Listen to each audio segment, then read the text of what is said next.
এই জিনিসগুলা একই ঘটনা কিন্তু বারবার আমার সাথেই ঘটতেছে, বারবার মানে আমার সাথেই ঘটতেছে একই ঘটনা, কিন্তু এটা রহস্য কিন্তু আমি এখন পর্যন্ত মানে আমি বুঝতে পারতেছি না এটা কি ঘটতেছে আমার সাথে।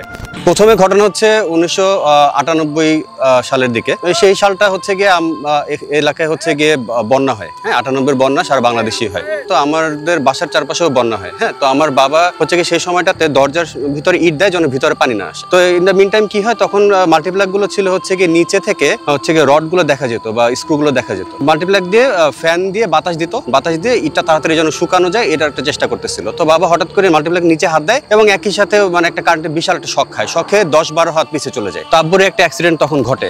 ওই দিনের অবস্থা তো কি অবস্থায় কারেন্টের শক খেলে আমরা সবাই জানি। দিনের ঘটনাটা এটা গেলাম, এটা সামনে কাজে লাগবে, এটা এখন বলে রাখলাম আপাতত। তো 98 সালের একই ঘটনা বন্যা শেষে। তো আমাদের মামার বাসা হচ্ছে প্রেমবাগান, উত্তরা কসাইবের প্রেমবাগান। তো ওইখানে প্রায় সময় যাওয়া আসা হয় আমাদের। তো যাওয়া আসা হলে কি মামার বাসাটা হচ্ছে কি অনেক বড়, আর তখনকার প্রেমবাগান মানে হচ্ছে কি উত্তরা সাইডটা হচ্ছে অনেক জঙ্গল টঙ্গল ছিল, অনেক গাছগাছালি ছিল। তো মামার বাসাও ঠিক একই রকম ছিল। তো হয়তো কি আমরা প্রায় সময় শুনতে পেতাম, আশেপাশের লোকজন বলতো, মামার বাসায় শুনতাম যে সন্ধ্যার পরে বাসার বাইরে বের হয়েও না, বাসার ভিতরে বা পিছে কিছু একটা আছে। তো এটা আমরা তখন ইনিশিয়ালি মানে তখন তো ছোট, টের পেতাম না। তো হঠাৎ করে একদিন হচ্ছে গিয়ে বাসার ছাদে এরকম মামার বাসার পিছনে একটা জঙ্গলের মতো ছিল, এখানে একটা আম গাছ ছিল। তো আম গাছ থেকে বাসার ডিস্টেন্স মোটামুটি 20-30 ফিট হবে। তো এত দূরে আম ছাদের ভিতরে এসে পড়া টিনের চালে, এটা হচ্ছে গিয়ে কোয়াইট ইম্পসিবল। মানে হয়তো কোনো মানুষ মারবে অথবা কোনো অশরীরী কিছু একটা মারবে। তো আমার পশম দাঁড়ায় যেতেছে এখন এটা বলতে বলতে। তো এটার পরে হয় কি, তো ওই বেশ এরকম কয়েক রাত আমরা কাটাই। বেশ মামার বাসা তো প্রায় অনেক সময় যাওয়া হয়। তো ওখানে হলো কি, রাতের বেলায় এই জিনিসটা ঘটে। ওইখানে ছাদের ভিতরে আম মারে, জানালার যে চিপাটা থাকে বিল্ডিং এর ওইখান থেকে হচ্ছে গিয়ে হুট হুট করে ধুমধুম করে যায়, চাল দিয়ে ধুমধুম করে যায়। তো তখন আর আমার মা আমাদেরকে কিছু বলেন। তো বাসায় আসার পরে বলে যে এরকম ঘটনা, মামার বাসার পিছনে 3টা জিন আছে। তো 98 শেষ হলো। তো 99 দিকে হচ্ছে গিয়ে হয় কি, আমাদের বাসার পাশেই, আমরা যে এখানে থাকি আমাদের বাসার পাশে এক বড় ভাই আছে। তো বড় ভাই সন্ধ্যার দিকে হচ্ছে গিয়ে আমরা সবাই ছোটবেলায় তাড়াতাড়ি বাসায় ঢুকে যাই। তো ওই দিনও আমি আড্ডা কি মানে খেলাধুলা করে ছোটবেলায় সন্ধ্যায় তো বাসায় ঢুকে যাই মাগরিবের আগে। তো ওই বড় ভাই করে কি, সন্ধ্যার দিকে ওনার বাসায় ঢুকতে একটু দেরি করে, উনি সবার শেষে স্ট্যাম্প গুছায় টুছায় বাসায় যেতেছে। আমাদের পাশের বাসা ছিল পিছনে অনেক জঙ্গল। তো ওখানে একটা কামরাঙ্গা গাছ ছিল, কামরাঙ্গা গাছের গোড়ায় দেখলো যে একটা ছোট্ট একটা বাচ্চা বসে আছে। তো সে বলতেছে যে কি ব্যাপার, কি রে তুই এই জায়গায় বসে কি করতেছিস? এরকম করে একটা হাত দিল, হাত দেওয়ার পরে বাচ্চাটা এরকম মাথা ঘুরে তাকালো, তাকানোর পরে সে ওখানে ইনস্ট্যান্ট হচ্ছে গিয়ে একদম সেন্সলেস হয়ে যায়। হ্যাঁ, ধূপ করে শব্দ হয়। তো আশেপাশে সবাই দৌড়ে আসে। আসার পরে তারা ওখান থেকে হচ্ছে বাসায় নিয়ে যায়। বাসায় নিয়ে যাওয়ার পরে তারা জিজ্ঞেস করে যে ঘটনাটা আসলে কি। তো ওই দিন হচ্ছে গিয়ে দেখেন, রিলেট করতে পারবেন পুরোটা স্টোরিতে, যে ওইখানে আরেকটু থাকলেই কিন্তু আমার সাথেই ঘটনাটা ঘটে যেত।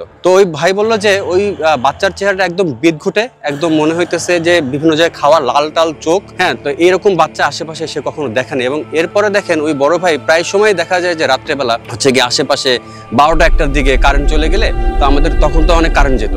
হ্যাঁ, তো অনেক আগের কথা। তো ওই কারেন্ট গেলে সে রাত্রেবেলা অযথাই মানে কোনো কাজ নাই, কারেন্ট চলে গেছে, সে বাঁশি বাজাইতেছে। রাত্রে 1টা নাই 2টা নাই বাঁশি বাজাইতেছে। তো এই ঘটনার সাথে দেখবেন প্রত্যেকটা ঘটনা আমার এখানে একটার সাথে একটা রিলেট করা যাবে। হ্যাঁ, কেন মানে একই ঘটনা দেখা যেতেছে যে আমার সাথেই মানে আমি ফেস করতেছি, আমিই শুনতেছি, একই ঘটনা রিপিট হচ্ছে বারবার। 1999 ঘটনাটা গেল, এরপর হয় কি 2000 সালের ঘটনা বলি। 2000 সালের ঘটনাটা যেটা, সেটা হচ্ছে গিয়ে আব্বু তো 98-তে হচ্ছে কারেন্টের শকটা খায়। খাওয়ার পরে হচ্ছে গিয়ে তার ব্রেইনে একটা ড্যামেজ হয়, এরকম পড়ে যায়। ড্যামেজ হয়, আমরা বিভিন্ন ডাক্তার দেখাই, বাংলাদেশে বড় বড় যে হসপিটালগুলো আছে সেই হসপিটালের ডক্টরগুলো আমরা দেখাই। তো দেখানোর পরে হয় কি, তারা কোনো কিছু সলিউশন দিতে পারে না। তো সলিউশন দিতে যেহেতু পারে না, আমাদের একটা রিচুয়াল আছে গ্রামের দিকে, যদি বলি একটু ভিতরের দিকে, ঢাকা শহরের বাইরে, যে কবিরাজকে দেখায়। তো আমরা এলাকার একজন কবিরাজকে দেখাই। তো কবিরাজ বলে যে অমুক দিন আপনারা আসবেন। তা আমরা এরকম একটা দিন দেখে সন্ধ্যার পরে যাই। হ্যাঁ, মোটামুটি এশার পর আর কি আমরা যাই। তো এশার পরে গেলে হয় কি, তো ওইখানে একটা রুমের ভিতর ঢুকি। রুমের ভিতর ঢুকে দেখি যে একদম রুমের মাঝখানে একটা বিশাল বলের ভিতরে হচ্ছে গিয়ে এরকম গোলাপ ফুলের পাপড়ি এবং চারপাশে মোমবাতি দিয়ে ঘেরা। হ্যাঁ, এবং আশেপাশে অনেক ফল ফ্রুট, বিভিন্ন ধরনের ফল ফ্রুট আছে। তো এখানে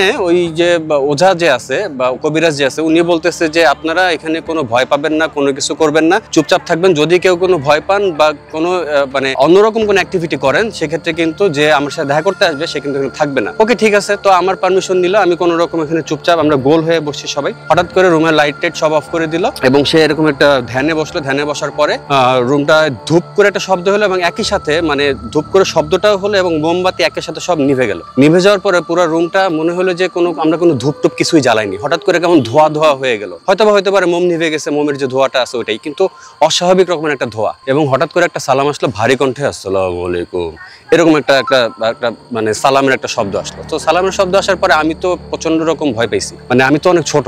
তো হঠাৎ করে ওই লোকটার ওয়াইফ উঠে এরকম লাইটটা জ্বালাই দিছে, বলতেছে না আপনাদের এখানে কিছু একটা হয়েছে, আপনারা কিছু একটা করছেন যার কারণে সে আইসে আবার চলে গেছে। তাহলে কেন হবে? তো আমি ওই কবিরাজের দিকে তাকায় দেখলাম উনি ঘামতেছে এবং গামছা টামছে এরকম মাথার উপরে দেয়া, উনি হচ্ছে গিয়ে ঘামতেছে, প্রচন্ড রকমের ঘামতেছে। তো ওই ঘটনা ওইখান থেকে গেল, যাওয়ার পরে আমি নিয়ে চলে আসলাম। তো উনি ওই কবিরাজ বললো যে এখানে এই ঘটনাটা আর ঘটবে না, মানে আমরা এই যে বসছি ওই জিন ইনি আর আসবে না। কিন্তু উনি আমাকে একটা খবর দিয়ে গেছে। কি খবর দিয়ে গেছে এটা আমরা বলবো, কয়দিন পরে আসবো। তো কয়দিন পরে ওনারা আমাদের বাসায় আসছে। বাসায় আসার পরে আমাদের বাসার ঠিক মাঝখানে, আমাদের বাসার সামনে এবং চারপাশে, তখন আগের কালের বাসা তো 3 কাঠা জমির উপরে চারপাশে অনেক ছায়রে, মাঝখানে বাসাটা করা হয়েছে। তো চারপাশে মোটামুটি ভালোই জায়গা আছে বাউন্ডারির ভিতরে। তো বাসার মাঝখানে উনি একদম বিল্ডিং এর ভিতরে ঢুকছে, আমাদের নিচতলা বাসা। ঢুকে উনি একটা বাটি নিল, বাটির ভিতরে সরিষার তেল নিছে অল্প একটু, তারপরে রসুন নিছে, আরো কি জানি নিল। নিয়ে তারপর উনি কি একটা দোয়া পড়লো না কি পড়লো ওনাদের আছে, এটা পরে এরকম একটা হাত দিল, ডান হাত বা বাম হাত একটা দিছে। তারপর হঠাৎ করে দেখলাম সে একদম ফুল ফোর্সে বিল্ডিং থেকে বের হয়ে গেল। বিল্ডিং থেকে বের হয়ে এবং হচ্ছে গিয়ে এন্টি ক্লক বা ক্লক ওয়াইজ পুরো বিল্ডিংটা সে ঘুরলো। এবং ঘোরার সময় সে প্রত্যেকটা কোনায়, আমাদের যে 4টা কোনা থাকে বিল্ডিং এর, 4টা কোনায় বাউন্ডারিতে যায় যে এবং থামলো, থামার পরে এরকম ঘুরলো, ঘুরে টুরে আবার গেল। এবং জানলাগুলো থেকে তার এই হাতটা পুরো কেটে গেছে, জানলা টানলা খোলা ছিল, কেটে গেছে। সে বাসার মাঝখানে ঘুরে এসে এন্টি ক্লক বা ক্লকওয়াইজ ঘুরে আবার মাঝখানে এসে থামলো। থামার পরে সে একদম এরকম মানে পড়ে গেল, একদম ডাইরেক্ট মানে সেন্সলেস অবস্থা পড়ে গেছে। তারপর তার পানি টানি দিয়ে আমরা ঠিকঠাক করছি। ঠিকঠাক করার পরে সে ওই তার ওয়াইফকে নিয়ে আসছিল, ওয়াইফকে নিয়ে তারপরে বিল্ডিং এর কোনায় কোনায় গেলে এবং 4টা কোনায় থামছে, 4টা কোনা থেকে সে 4টা তাবিজ উঠাইছে। তো এই তাবিজটা উঠানোর পরে হয়েছে কি, মানে আমরা তো বুঝতে পারছি যে কি ব্যাপার, কি মানে আমাদের তো কোনো শত্রু নেই, তো আমার ব্যাপারে কে তাবিজ করলো। হ্যাঁ, তো এই সমস্ত চিন্তা ভাবনা আমরা গেলাম। এরপরে হলো কি, এই তাবিজের ঘটনা এখান থেকেই মোটামুটি রকমের শেষ। এই তাবিজের নিয়ে মানে এরপরে আর কোনো ইস্যু হয় নাই আমাদের।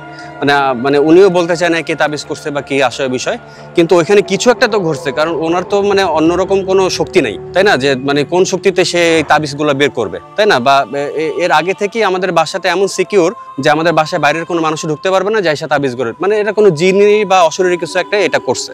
তো দেখেন যে এই জিনিসগুলা একই ঘটনা কিন্তু বারবার আমার সাথেই ঘটতেছে, বারবার মানে আমার সাথেই ঘটতেছে একই ঘটনা, কিন্তু এটা রহস্য কিন্তু আমি এখন পর্যন্ত মানে আমি বুঝতে পারতেছি না এটা কি ঘটতেছে আমার সাথে। তো এই হচ্ছে গিয়ে ঘটনা। তো আমি জানি না এটা কারো কোনো উপকারে আসবে কিনা, কিন্তু আমি মনে করতেছি যে আমি মনে করি যে জিন জিনদের মতো থাকবে, ইনসান ইনসানের মতো থাকবে। জিন যদি মানুষের ক্ষতি না করে আমাদের উচিত না এটা নিয়ে বেশি ঘাটানো। আর হচ্ছে গিয়ে জিন কিন্তু মানুষদের প্রচন্ড ভয় পায় জিনরা, কারণ জিনরা ইবাদতেই ব্যস্ত থাকে। আর যে খারাপ জিন আছে তারা হচ্ছে গিয়ে উসিলা খুঁজতে থাকে, যেমন খারাপ মানুষের মতোই আর কি, উসিলা খুঁজতে থাকে যে কিভাবে ভর করবে। এখন আমাদের অল্প কয়েকজন মানুষ যে ভয় পায় তাদের জন্যই কিন্তু মেইনলি হচ্ছে গিয়ে জিনরা আমাদের উপর আসর করে, এবং যেটা হচ্ছে গিয়ে এখন প্রভাব পড়তেছে। ঠিক আছে, তো আমি বলবো যে আপনারা কেউ ভয় পাবেন না, জাস্ট হচ্ছে গিয়ে তারা তাদের মতো থাকবে, আমরা আমাদের মতো থাকবো, তাহলে ইনশাল্লাহ মানে লাইফ ইজ বিউটিফুল। ও আমার শরীরে ঘুরে বেড়ায়। রহস্যময় এমন অনেক ঘটনা পৃথিবীতে ঘটে যার ব্যাখ্যা বিজ্ঞান দিতে পারে না। তোমরা কারা যাচ্ছ? আমাদের উঠাও। অবিশ্বাস্য এমন গল্প শুনতে চায় চলতি গল্প বলতে আমাদের সাথে যোগাযোগ করুন। একবার, দুবার, তিনবার। ফোন 0961102759 অথবা ফেসবুকে ইনবক্স করুন।